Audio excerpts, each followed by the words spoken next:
6ನೇ ತಾರೀಕಿಂದ ವಿಧಾನಸಭಾ ಅಧಿವೇಶನ ನಡೀತಾ ಇದೆ. ಇವತ್ತು 3 ಗಂಟೆಗೆ ವಿಧಾನಸೌಧದ ನನ್ನ ಚೇಂಬರಲ್ಲಿ BJPಯ ಎಲ್ಲ ಪ್ರಮುಖರು, ನಮ್ಮ ರಾಜ್ಯದ ಅಧ್ಯಕ್ಷರು ವಿಜಯೇಂದ್ರ ಅವರು, ಎಲ್ಲರೂ ಕೂಡ ಸುನಿಲ್ ಮತ್ತು ಅಶ್ವಥ್ ನಾರಾಯಣ ಅವರು, ಜ್ಞಾನೇಂದ್ರ, ಈ ಥರದ್ದೆಲ್ಲ ನಮ್ಮ ಪ್ರಮುಖರು ಯಾರಿದ್ದಾರೋ ನಾವೆಲ್ಲ ಚರ್ಚೆ ಮಾಡ್ತೀರಿ. ಈ ಬಜೆಟ್ ಅಧಿವೇಶನದಲ್ಲಿ ಯಾವ ರೀತಿ ವಿಧಾನಸಭಾ ಅಧಿವೇಶನದಲ್ಲಿ BJP ಚರ್ಚೆಗಳನ್ನು, ಯಾವ ವಿಚಾರಗಳನ್ನು ತೆಗೆದುಕೊಳ್ಬೇಕು ಅನ್ನೋದ್ರ ಬಗ್ಗೆ ಒಂದು ಚರ್ಚೆಯನ್ನು ಇವತ್ತು ಮಧ್ಯಾಹ್ನ 3 ಗಂಟೆಗೆ ಸಭೆ ಕರೆದಿದ್ದೀನಿ ನಾನು. ಆ ಸಭೆಯಲ್ಲಿ ವಿರೋಧ ಪಕ್ಷದ ನಾಯಕರು ಕೂಡ ಮೇಲ್ಮನೆ ಸಲವಾದಿ ನಾರಾಯಣ ಸ್ವಾಮಿ ಅವರಿಗೂ ಬರೋಕ್ಕೆ ಹೇಳಿದ್ದೀನಿ. ರವಿಯವರು ಈಗ ವೆಸ್ಟ್ ಬೆಂಗಾಲ್ಗೆ ಹೋಗಿದ್ದಾರೆ. ಅದಕ್ಕೋಸ್ಕರ ಉಳಿದಂಥವ್ರು ಯಾರ್ಯಾರು ಪ್ರಮುಖರು ಇದ್ದಾರೆ ಕರೆದಿದ್ದೀನಿ. ವಿಧಾನಸಭಾ ಅಧಿವೇಶನ ಕಳೆದ ಬಾರಿ ರೀತಿ ಈ ಬಾರಿನೂ ಕೂಡ ಸಮರ್ಥವಾಗಿ ಕಾಂಗ್ರೆಸ್ಸನ್ನು ಇಕ್ಕಟ್ಟಿಗೆ ಸಿಕ್ಕಿಸುವಂಥ ಕೆಲಸವನ್ನು ಮಾಡ್ತೀರಿ. ಈಗಾಗಲೇ ಕಾಂಗ್ರೆಸ್ ಒಂದು ಒಡೆದ ಮನೆ, ಜಗಳ ನಿಂತಿಲ್ಲ. ಈಗಾಗಲೇ ಧಮಕಿ ಹಾಕೋದು ಕೂಡ ರಾಜಾರೋಷವಾಗಿ ಬೀದಿಯಲ್ಲಿ ಧಮಕಿಗಳನ್ನು ಹಾಕ್ತಾ ಇದ್ದಾರೆ. ನನಗನ್ನಿಸ್ತದೆ ಈ ಸರ್ಕಾರ ಭಾಳ ದಿನ ಉಳಿಯಲ್ಲ ಅನ್ನೋ ರೀತಿ ಕಾಣ್ತಾ ಇದೆ. ಸರ್ಕಾರದ ಕಾಲಘಟ್ಟ ಮುಗಿತಾ ಇರೋದಕ್ಕೆ ಈಗೆಲ್ಲ ಈ ರೀತಿ ಶಾಸಕರು, ಕಾಂಗ್ರೆಸ್ ಶಾಸಕರು ಬೀದಿಗಿಳಿದು DK ಶಿವಕುಮಾರ್ ಪರವಾಗಿ ಮತ್ತು ಸಿದ್ದರಾಮಯ್ಯನವರ ಪರವಾಗಿ ಹೇಳಿಕೆಗಳನ್ನು ಕೊಡ್ತಾ ಇದ್ದಾರೆ. ಈ ವಿಚಾರನೂ ಕೂಡ ವಿಧಾನಸಭಾ ಅಧಿವೇಶನದಲ್ಲಿ ಬರ್ತೈತೆ. ಅದೇ ರೀತಿ ಮಹಿಳಾ ಮತ್ತು ಮಕ್ಕಳ ಕಲ್ಯಾಣ ಇಲಾಖೆಯಲ್ಲಿ ಕೂಡ ಆಗಿರ್ತಕ್ಕಂಥ ಅವ್ಯವಹಾರಗಳ ಬಗ್ಗೆ ಮತ್ತು ಬಡ್ಜೆಟಲ್ಲಿ ಇದುವರೆಗೂ 3 ಬಡ್ಜೆಟನ್ನು ಘೋಷಣೆ ಮಾಡಿದ್ದಾರೆ. ಅಲ್ಲಾಗಿರ್ತಕ್ಕಂಥ ಅನ್ಯಾಯಗಳೇನಿದೆ ಮತ್ತು ಹಣ ಬಿಡುಗಡೆ ಆಗದೇ ಇರೋಂಥದ್ದು ಮತ್ತು ರಾಜ್ಯವನ್ನು ಸಾಲದ ಕೂಪಕ್ಕೆ ತೆಗೆದುಕೊಂಡು ಹೋಗ್ತಾ ಇರ್ತಕ್ಕಂಥ ಸಿದ್ದರಾಮಯ್ಯ, ಇಡೀ ದೇಶದಲ್ಲೇ ನಾವು ಸಾಲ ಮಾಡೋದರಲ್ಲಿ ನಂಬರ್ 2 ಸ್ಥಾನದಲ್ಲಿದ್ದು, ದೇಶದಲ್ಲಿ 2ನೇ ಸ್ಥಾನದಲ್ಲಿದ್ದು. ಅದಕ್ಕೆ ಕಾರಣ ಅಂದರೆ ಸಿದ್ದರಾಮಯ್ಯ. ಆ ಪರಿಸ್ಥಿತಿಗೆ ಇವತ್ತು ರಾಜ್ಯವನ್ನು ದೂಡ್ತಾ ಇದೆ. ಹಿಂದೂ ಕಾರ್ಯಕರ್ತರ ಮೇಲೆ ನಿರಂತರವಾಗಿ ಕೊಲೆ ಆಗ್ತಾಯಿದೆ, ಹಲ್ಲೆ ಆಗ್ತಾಯಿದೆ. ಮೊನ್ನೆನೂ ಕೂಡ ಶಿವಮೊಗ್ಗ ಇರ್ಬೋದು, ಕೊಡಗಿರ್ಬೋದು, ಬೇರೆ ಬೇರೆ ಕಡೆಗಳಲ್ಲಿ ಹಿಂದೂ ಸಮಾವೇಶಕ್ಕೆ ಮುಂಚೆ ಎಲ್ಲ ಕಡೆ ಹಲ್ಲೆಗಳು ಮಾಡ್ತಾ ಇರೋದನ್ನು ನೋಡ್ತಾ ಇದ್ದೀವಿ. ಈ ಥರದ್ದೆಲ್ಲ ವಿಚಾರಗಳು, ಭಾಳಷ್ಟು ವಿಚಾರಗಳಿದೆ. ಬೆಂಗಳೂರಿನ ಕಸದ ಸಮಸ್ಯೆ ಮತ್ತು ಕಂದಾಯ ಇಲಾಖೆಯಲ್ಲಿ ಖಾತಾ ಮತ್ತು ರಿಜಿಸ್ಟ್ರೇಷನ್ಸ್ ಎಲ್ಲ ಸ್ಟಾಪ್ ಆಗಿರುವಂಥದ್ದು, ಆದಾಯ ಕುಸಿತ ಆಗಿರುವಂಥದ್ದು, ಇವೆಲ್ಲನೂ ಕೂಡ ಚರ್ಚೆ ಮಾಡ್ತೀರಿ. ರಾಜ್ಯ ಸರ್ಕಾರ ದಿವಾಳಿಗೆ ಬಂದಿರತಕ್ಕಂಥದ್ದು. ಮೊದಲು ಕಳೆದ ಬಾರಿ ದಿವಾಳಿಗೆ ಅಂಚಿಗೆ ಬಂದಿತ್ತು, ಈ ಬಾರಿ ಅದು ದಿವಾಳಿಗೆ ಹೋಗ್ತಿದೆ. ಈಗಾಗಲೇ ರಾಜ್ಯ ಸರ್ಕಾರ 3 ಲಕ್ಷ ಕೋಟಿ ಹಣವನ್ನು ಸಾಲ ತೆಗೆದುಕೊಂಡಿದೆ. ಈ ವರ್ಷವೂ ಕೂಡ ಇನ್ನೊಂದು ಲಕ್ಷ ಸಾಲ ತಗೊಳ್ತಾರೆ, ಇನ್ನೂ 1 ಲಕ್ಷಕ್ಕೆ ಜಾಸ್ತಿ ತಗೊಳ್ತಾರೆ. ಎಲ್ಲ ಮುಖ್ಯಮಂತ್ರಿಗಳು ಸಾಲ ಏನು ಮಾಡಿದಾರ, ಒಂದು 10-12 ಜನ, ಇವರೊಬ್ಬರೇ, ಸಿದ್ದರಾಮಯ್ಯ ಒಬ್ಬರೇ ಅಷ್ಟು ಸಾಲ ಮಾಡಿದ್ರು. ನನಗನ್ಸೋ ಪ್ರಕಾರ ಎಲ್ಲರದ್ದು ಶೇರು 46% ಏನೋ ಇದ್ದರೆ, ಇವರೊಬ್ಬರದೇ 54% ಏನೋ ಸಾಲ ಮಾಡಿರೋದ್ರಲ್ಲಿ ಶೇರ್ ಇದೆ. ಅಂದರೆ ಇವು ಸರ್ಕಾರ ಮುಗಿಯೋಷ್ಟೊತ್ತಿಗೆ 2 ವರ್ಷದಲ್ಲಿ 6 ಲಕ್ಷ ಕೋಟಿ ಮಾಡ್ತಾರೆ. ಅಂದರೆ ಇಡೀ ನಮ್ಮ ಸ್ವಾತಂತ್ರ್ಯ ಬಂದಾಗಿಂದ ಸಾಲ ತಗೊಂಡ್ರೆ ಇವರೊಬ್ಬರೇ ಅದರ ಸಾಲ. ಅಂದರೆ ಈಗಾಗಲೇ ನಮ್ಮ ಜನಗಳ ಮೇಲೆ 1 ಲಕ್ಷ ತೆರಿಗೆ ಇದೆ, ಒಬ್ಬೊಬ್ಬ ಮನುಷ್ಯನ ಮೇಲೆ 1 ಲಕ್ಷ ತೆರಿಗೆ ಇದೆ, ಸಾಲ ಇದೆ. ಸಾಲ ಮಾಡಲಿ, ನೀವು ಮಾಡದೇ ಇದ್ರೂ ನಿನ್ನ ಮೇಲೆ 1 ಲಕ್ಷ ಸರ್ಕಾರ ಹಾಕಿದ್ದಾರೆ. ಈ ಸಿದ್ದರಾಮಯ್ಯ ಒಬ್ಬರೇ 1 ಲಕ್ಷ ಆಗ್ತಾ ಇದೆ. ಅದರಿಂದ ಈ ವಿಚಾರವಾಗೂ ಕೂಡ ವಿಧಾನಸಭಾ ಅಧಿವೇಶನದಲ್ಲಿ ಮಾಡ್ತೀರಿ. ಈ ಸರ್ಕಾರ ಹಾಳಾಗಿರುವಂಥ, ಆರ್ಥಿಕ ದುಸ್ಥಿತಿಗೆ ತಂದಂಥ ಈ ಸರ್ಕಾರದ ವಿರುದ್ಧ BJP ತನ್ನ ಹೋರಾಟವನ್ನು ನಾವು ಮಾಡ್ತೀವಿ.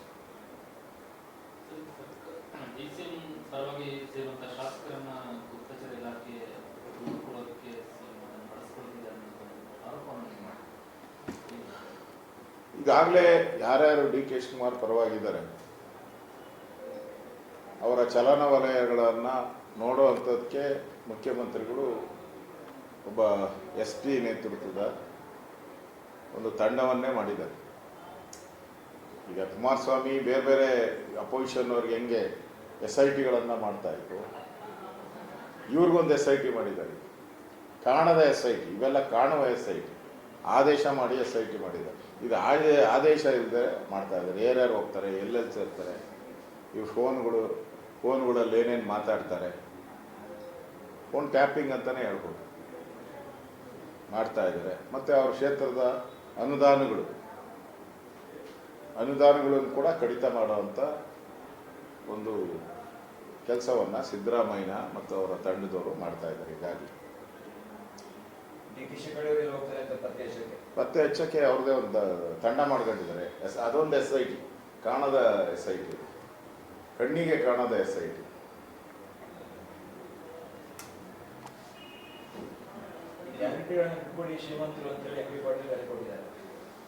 ಅಂದರೆ ಇವ್ರಿಗೆ ಜ್ಞಾನ ಇರಲಿಲ್ಲ. DK ಸುರೇಶ್ ಹೇಳಿದ್ದಾರೆ, ಈ ಗ್ಯಾರಂಟಿಗಳ ಭಾರ ಅಂತ ಈಗ ಹೇಳ್ತಾ ಇದ್ದಾರೆ. ಇದನ್ನು ಮಾಡೋಕ್ಕೆ ಮುಂಚೆ ಯೋಚನೆ ಮಾಡಬೇಕು ಅಂತ ಕಾಂಗ್ರೆಸ್ಸಿನ ನಾಯಕರೇ ಹೇಳ್ತಾ ಇರೋದು ಭಾರ ಅನ್ನೋದ್ರ ಬಗ್ಗೆ. ಬಟ್ ಇದು ಕೇಂದ್ರ ಸರ್ಕಾರದ ಒಂದು ಫಾಲೋ ಮಾಡೋದು ಕಾಣಿಸುತ್ತೆ. ಹಿಂದೆ ಗ್ಯಾಸ್ ಸಬ್ಸಿಡಿ ಕೊಟ್ಟಾಗ ಗಿವಿಟಪ್ ಅಂತ ಹೇಳಿ ಪಾಲಿಸಿ ಮಾಡಿ ನೋಡಿ. ಸಬ್ಸಿಡಿ ಮೊದಲಿಂದನೂ ಕೊಡ್ತಾ ಇದ್ದಾರೆ, ನಾವೇನು ಬಂದಾಗಿಂದ ಕೊಡ್ತಾ ಇದ್ದಾರೆ. ಹಿಂದೆಯಿಂದನೂ ಭಾಳ ಸಬ್ಸಿಡಿ ಭಾಳ ವರ್ಷಗಳಿಂದ ಇದೆ, ಒಂದು 45-50 ವರ್ಷದಿಂದನೂ ಬರ್ತಾ ಇದೆ ಸಬ್ಸಿಡಿ. ಅದರಲ್ಲಿ ಹೇಳಿದ್ರು ನರೇಂದ್ರ ಮೋದಿ ಕರೆ ಕೊಟ್ಟರು, ಯಾರು ಬೆನಿಫಿಟ್ ಮಾಡಿ ಅಂತ ಹೇಳಿದ್ದಾರೆ. ಅದು ನಾವು ಮಾಡಿದ ಯೋಜನೆ ಅಲ್ಲ, BJP ಮಾಡಿದಂಥ ಸಬ್ಸಿಡಿ ಯೋಜನೆ ಅಲ್ಲ. ಹಿಂದೆ ಇತ್ತು, ಹಿಂದೆ ಕಾಂಗ್ರೆಸ್ ಅವರೇ ಮಾಡಿದ್ರು. ಈಗ ಇವರೇ ಮಾಡಿದ ಯೋಜನೆ ಅವಾಗ ಹೇಳ್ಬೋದಾಯ್ತಲ್ಲ. ಯೋಜನೆ ಮಾಡೋವಾಗೆ ಯಾರ್ಯಾರು ಧನಿಕರಿದ್ದಾರೆ ನೀವು ತಗೋಬೇಡಿ ಅಂತ ಅವಾಗೇ ಘೋಷಣೆ ಮಾಡಿಬಿಡ್ಬೋದಾಯ್ತು. ಚುನಾವಣೆಗೆ ಯಾವಾಗ ಅನೌನ್ಸ್ ಮಾಡಿದ್ರು ಅವಾಗೇನು ಹೇಳಿಲ್ಲ, ಕಾಕಾ ಪಾಟೀಲ್ ನಿನಗೂ ಫ್ರೀ, ಮಾದೇವಪ್ಪ ನಿನಗೂ ಫ್ರೀ ಅಂತ ಹೇಳಿದ್ರಲ್ಲ. ಅಂದರೆ ಉಳ್ಳವರು ತಾನೆ, ಮಾದೇವಪ್ಪನೂ ಉಳ್ಳವರು, ಕಾಕಾ ಪಾಟೀಲು ಉಳ್ಳವರು. ಅವಾಗ ನೀವೇ ಹೇಳಿದ್ದೀರ ಉಳ್ಳವರಿಗೂ ಕೊಡ್ತೀನಿ ಅಂತ. ಈಗ ಕೊಡಲ್ಲ ಅಂದರೆ ಇದು ಮಾತಿಗೆ ತಪ್ಪದಂಗೆ ಆಗಲ್ವ? ನೀವು ಮೋಸ ಮಾಡ್ದಂಗೆ ಆಗಲ್ಲ, ಜನಗಳಿಗೆ ದ್ರೋಹ ಬಗ್ದಂಗೆ ಆಗಲ್ವ? ಹೇಳ್ಬಿಟ್ಟಿದ್ದೀರಲ್ಲ. ನರೇಂದ್ರ ಮೋದಿ ಏನಾನ ಈ ಥರ ಯೋಜನೆ ಮಾಡೋವಾಗ ಏನಾನ ಹೇಳಿದ್ರ? ನಾವೇನು ಯೋಜನೆನೇ ಮಾಡಿಲ್ಲ. ಯೋಜನೆ ಹಿಂದೆ ಇದ್ದ ಸರ್ಕಾರಗಳು ಮಾಡಿತ್ತು ಸಬ್ಸಿಡಿದು, ಗ್ಯಾಸ್ ಸಿಲಿಂಡರ್ ಬಗ್ಗೆ. ಅದರಿಂದ ಈಗ ಇವೆಲ್ಲ ಸೂಚನೆ ಏನು ಅಂದರೆ, ಸರ್ಕಾರ ಪಾಪರ್ ಆಗಿರೋದಕ್ಕೆ ಇದೆಲ್ಲ ಒಂದು ಕನ್ನಡಿ ಹಿಡ್ದಂಗೆ. ಪಾಪರ್ ಆಗಿರೋದಕ್ಕಿಂತ ಇದಕ್ಕಿಂತ ಇನ್ನೇನು ಬೇಕಾದ ಅವಶ್ಯಕತೆನೇ ಇಲ್ಲ ಅಂತ ಅನಿಸುತ್ತೆ.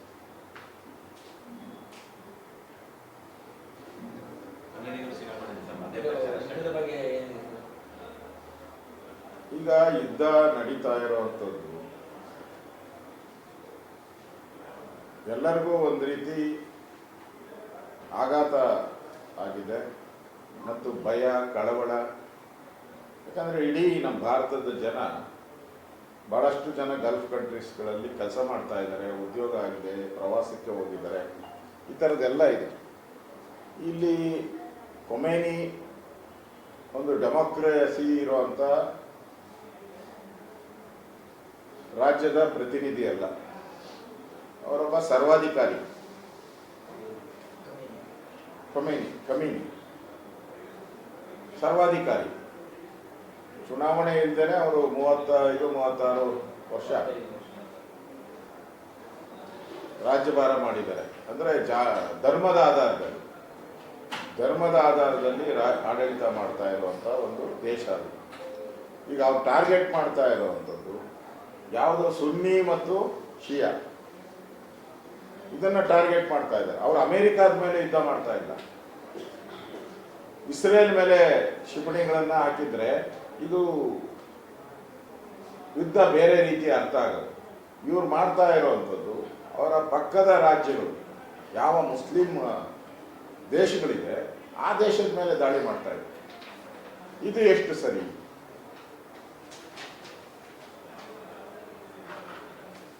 ಅದರಿಂದ ಇಲ್ಲೂ ಕೂಡ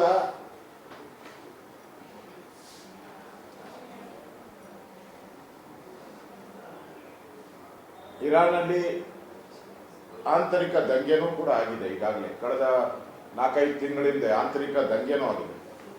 ಮಹಿಳೆಯರಿಗೆ ಅಲ್ಲಿ ಸಮಾನ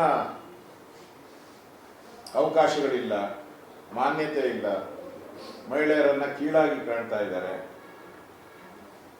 ಮಹಿಳೆಯರ ಮೇಲೆ ದೌರ್ಜನ್ಯ ಜಾಸ್ತಿ ಆಗಿದೆ ಅಂತೇಳಿ ದೊಡ್ಡ ಹೋರಾಟನೇ ಆಗಿ ಹಲವಾರು ಜನ ಸತ್ತಿದ್ದಾರೆ. ಸಾವಿರಾರು ಜನನ ಈ ಖೊಮೈನಿ ಅವರು ಸರ್ವಾಧಿಕಾರಿ ಅವನ್ನೆಲ್ಲರನ್ನು ಗುಂಡಿಟ್ಟು ಸಾಯಿಸಿದ್ದಾರೆ. ಅದು ದೊಡ್ಡ ಹೋರಾಟ. ಯಾರೋ ಒಬ್ಬ ಹೆಣ್ಮಗಳು ಆ ಪ್ರತಿಭಟನೆ ಕೂದಲು ಕಟ್ ಮಾಡೋಣ ಮುಖಾಂತರ ಪ್ರತಿಭಟನೆಯನ್ನು ಮಾಡಿದ್ದು ನೋಡಿ ಬಹಳ ಜನ. ಇವತ್ತು ಅಷ್ಟೇ ನಾವು ಬೆಂಗಳೂರಲ್ಲಿ ಇಂಡಿಯಾದಲ್ಲೆಲ್ಲ ಪ್ರತಿಭಟನೆಗಳು ಮಾಡಿದ್ದಾರೆ ಈ ಶಿಯಾ ಸಮುದಾಯದವರು. ಇರಾನಲ್ಲೇ ಖೊಮೈನಿ ಸತ್ಯಕ್ಕೆ ವಿಜೃಂಭಣೆ ಮಾಡಿರೋದನ್ನು ನಾವು ನೋಡ್ತಾ ಇದ್ದೀವಿ. ಅಲ್ಲೇ ಇವತ್ತು ಬಂದಿದೆ, ಎಲ್ಲ ಮಾಧ್ಯಮದಲ್ಲೂ ಬಂದಿದೆ, ಎಲ್ಲ ಪತ್ರಿಕೆಯಲ್ಲೂ ಬಂದಿದೆ. ಅಂದ್ರೆ ಅಲ್ಲಿ ಸಮಾನತೆ ಇಲ್ಲ, ಸರ್ವಾಧಿಕಾರ, ಚುನಾವಣೆಗಳಿಲ್ಲ. ಏನಾಗಿದೆ, ಯಾವುದೇ ಒಂದು ದೇಶದಲ್ಲಿ ಧರ್ಮ ಮತ್ತು ಅಧಿಕಾರ, ಆಡಳಿತ ಇವೆಲ್ಲ ಒಬ್ಬರ ಕೈಯಲ್ಲೇ ಸಿಕ್ಕಿದ್ರೆ ಇದನ್ನ ಸರ್ವಾಧಿಕಾರಿ ಅನ್ನೋದು. ಆ ರೀತಿಯ ಒಂದು ಸರ್ವಾಧಿಕಾರದ ಒಂದು ಆಗಿದೆ ಇಲ್ಲಿ. ಅದರಿಂದ ನಮ್ಮ ದೇಶಕ್ಕೂ ಇದರಿಂದ ಯುದ್ಧ ನಿಲ್ಲಬೇಕು ಅನ್ನೋದು ಈಗಾಗಲೇ ಪ್ರಧಾನಿ ನರೇಂದ್ರ ಮೋದಿಯವರು ಹೇಳಿದ್ದಾರೆ, ನಮ್ಮ ಪಾರ್ಟಿನೂ ಹೇಳಿದ್ದಾರೆ, ಯುದ್ಧನೇ ಸೊಲ್ಯೂಷನ್ ಅಲ್ಲ ಅಂತ ಹೇಳಿ.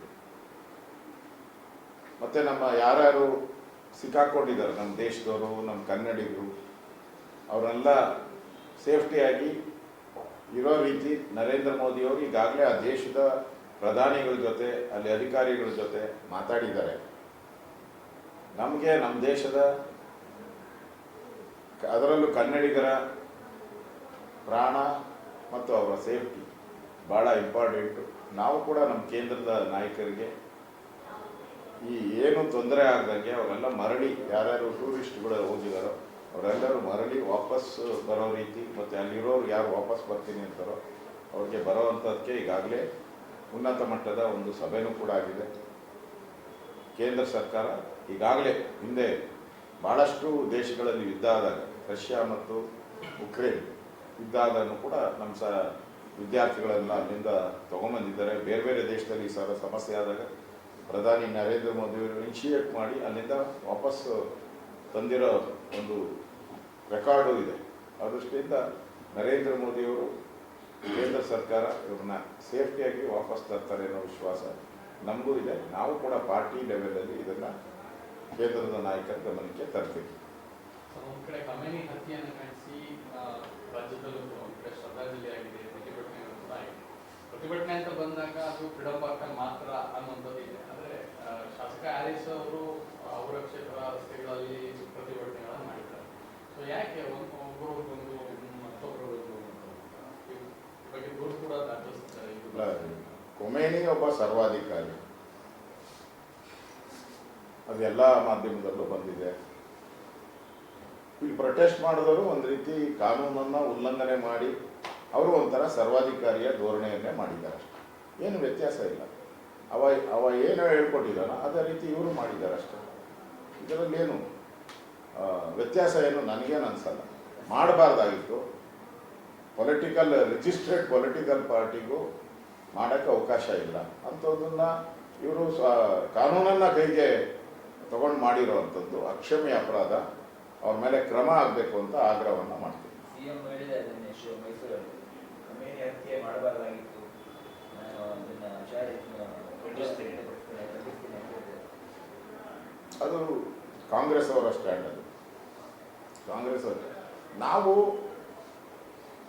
ಯುದ್ಧ ಆಗಬಾರ್ದು ಅನ್ನೋ ಪರವಾಗಿರೋ ಅಂತ ಆಗಬಾರ್ದು ಅಂತ, ಯುದ್ಧ ಆಗಬಾರ್ದು. ನಾವೆಲ್ಲರ ಜೊತೆ, ಇರಾನ್ ಜೊತೆನೂ ನಮ್ಮ ಸಂಬಂಧ ಚೆಂದಾಗಿದೆ, ಇಸ್ರೇಲ್ ಜೊತೆನೂ ಸಂಬಂಧ ಇನ್ನೂ ಚೆಂದಾಗಿದೆ. ಯಾಕೆಂದರೆ ಕಾರ್ಗಿಲ್ ಯುದ್ಧದಲ್ಲಿ ನಮ್ಮ ಜಯಕ್ಕೆ ಇಸ್ರೇಲ್ ಭಾಳ ಪ್ರಮುಖವಾದಂಥ ಕಾರಣ. ಅವತ್ತು ಅಟಲ್ ಬಿಹಾರಿ ವಾಜಪೇಯಿ ಅವರ ಜೊತೆ ನಿಂತಂಥದ್ದು ಇಸ್ರೇಲ್ ಜನ. ಇಸ್ರೇಲಿನ ನಮ್ಮ ಟೆಕ್ನಾಲಜಿ ಅವತ್ತು ನಮ್ಮ ಜೊತೆ ನಿಂತಿದ್ದರಿಂದ ನಾವು ಕಾರ್ಗಿಲಲ್ಲಿ ಬೇಗ ಜಯವನ್ನು ಸಾಧಿಸುವಂಥದ್ದಕ್ಕೆ ಅದು ಒಂದು ಕಾರಣ.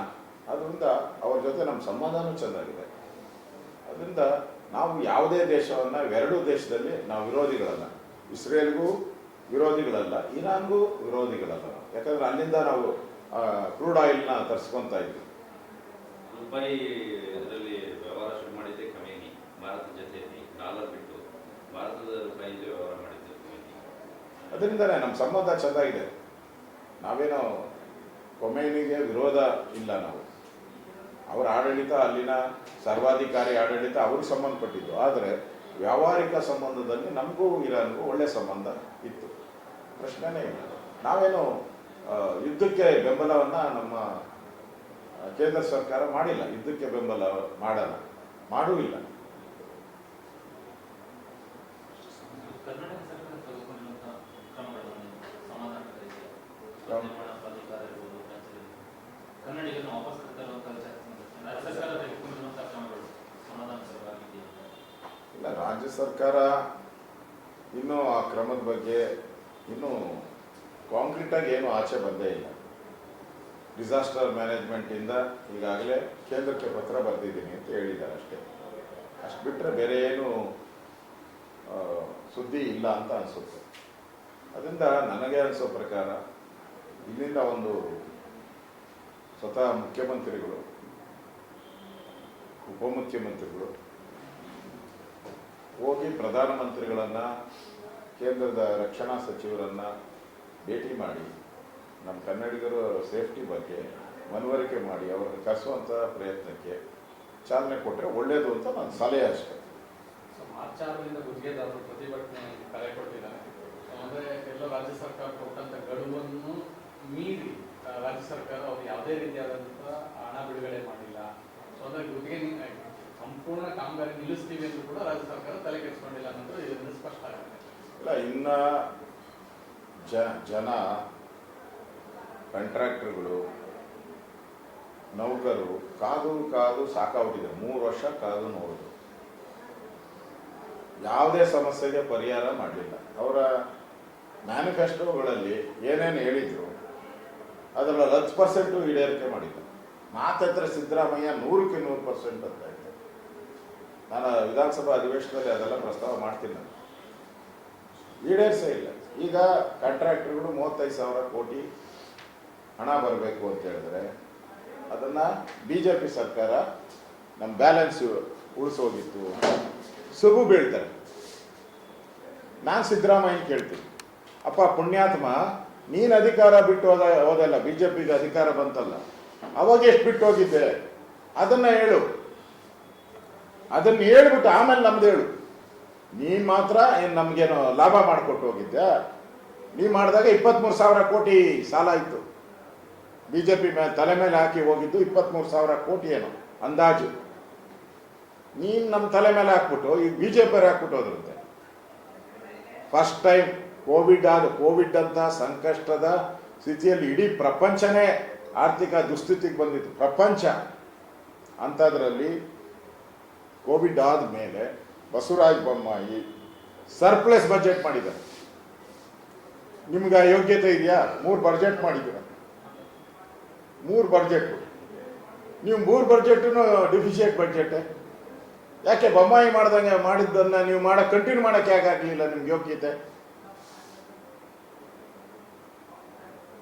ಬೊಮ್ಮಾಯಿ ಸರ್ಪ್ಲಸ್ ಬಜೆಟ್ ಮಾಡಿದ್ರಲ್ಲಿ ಏನಾದರೂ ನಿಮ್ಗೆ ಅಭಿಪ್ರಾಯ ಇದ್ದರೆ ಹೇಳ್ಬೇಕಾಯ್ತು. ಅವತ್ತೇ ಬಜೆಟ್ ಮಾಡೋವಾಗ ನೀವೇ ಇದ್ರಲ್ಲ ಮನುಷ್ಯರು, ಅವಾಗ ಯಾಕೆ ಕ್ವಶನ್ ಮಾಡಲಿಲ್ಲ ಸರ್ಪ್ಲಸ್ ಬಜೆಟ್ ಮಾಡಿದಾಗ? ಈಗ ಪ್ರಶ್ನೆ ಮಾಡ್ತಾ ಇದ್ದೀರಾ ಬ್ಯಾಲೆನ್ಸ್ ಬಿಟ್ಟು ಹೋದ್ರು ಅಂತೇಳಿ. ನೀವು ಎಷ್ಟು ಬ್ಯಾಲೆನ್ಸ್ ಬಿಟ್ಟು ಹೋದ್ರಿ ಅನ್ನೋದನ್ನು ಜನಕ್ಕೆ ಹೇಳಿ.